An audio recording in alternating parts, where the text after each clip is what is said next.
بسم اللہ الرحمن الرحیم۔ بسم اللہ الرحمن الرحیم۔ ہمارے آج کے سبق کا عنوان ہے قصۃ صراع بین الحق والباطل، یعنی حق اور باطل کے درمیان کشمکش کے قصے۔ یہ جو انبیاء کے قصے آ رہے ہیں، در حقیقت وہ حق اور باطل کے درمیان کشمکش ہوگی، اور اللہ تعالیٰ حق کو باطل پر غالب کر دے گا۔ اللہ تعالیٰ حق والے چاہے کم ہی کیوں نہ ہوں ان کی مدد فرمائے گا۔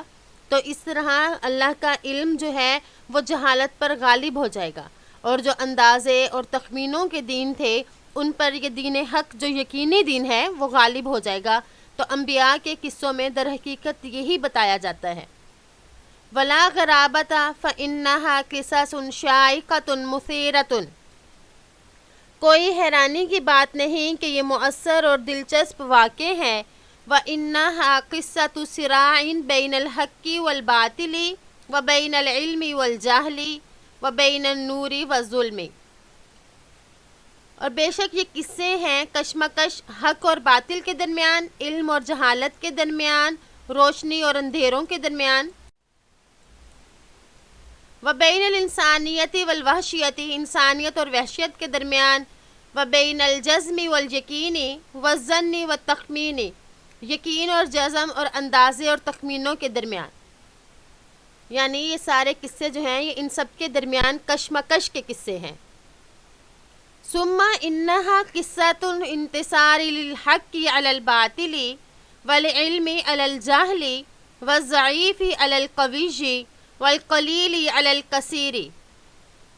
پھر بے شک یہ قصے جو ہیں یہ باطل پر حق کے، علم پر جہالت پر علم کے، طاقتور پر کمزور کے، کثیر پر قلیل کے قصے، غالب آنے کے قصے ہیں۔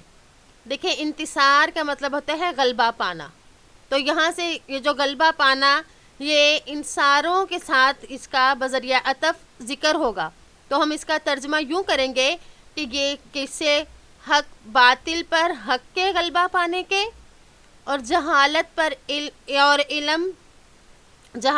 علم کے غلبہ پانے کے، طاقتور پر کمزور کے غلبہ پانے کے، اور کثیر پر قلیل کے غلبہ پانے کے قصے ہیں۔ اس طرح سے بھی ترجمہ ہو سکتا ہے، اور جس طرح پہلے کیا گیا وہ بھی، کہ ان سب کا ذکر کر کے پھر انتصار کا ترجمہ کیا جائے۔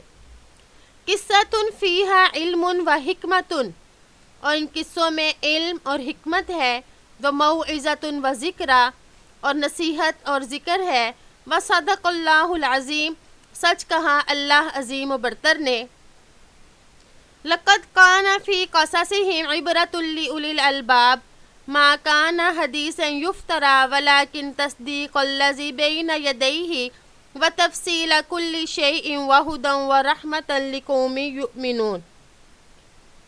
یعنی اللہ تعالیٰ نے سچ فرمایا کہ ان کے قصے میں سمجھدار لوگوں کے لیے عبرت ہے۔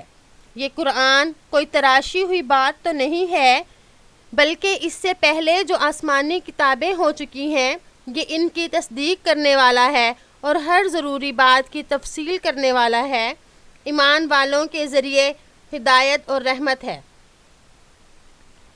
تو اس میں یہ دیکھیں وَلَقَدْ كَانَ فِي قَصَصِهِمْ، فی حرف جر ہے، قصصی مضاف، ہم مضاف الیہ ہے، مضاف الیہ مل کر فی کا مجرور ہے، اور عبرتن مرفوع ہے۔ عبرتن مرفوع اس لیے ہے کہ عبرتن کانا کا اسم ہے، کانا کا اسم مؤخر ہے یہ، اور کانا کا اسم مرفوع اور اس کی خبر منصوب ہوتی ہے۔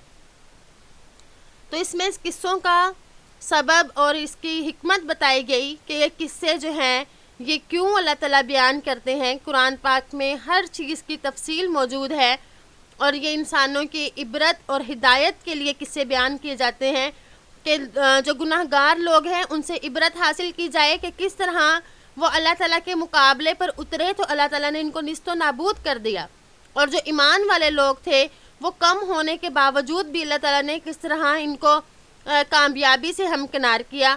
تو اللہ کے ہاتھ ہی میں ہر کامیابی ہے، اس لیے ہمیں اپنے ایمان کو پختہ کرنا چاہیے۔ یہ قصے در حقیقت ہمارے ایمان کی پختگی کے لیے بیان کیے جاتے ہیں، امید ہے کہ آپ کو آج کا سبق سمجھ آ گیا ہوگا۔ السلام علیکم ورحمۃ اللہ وبرکاتہ۔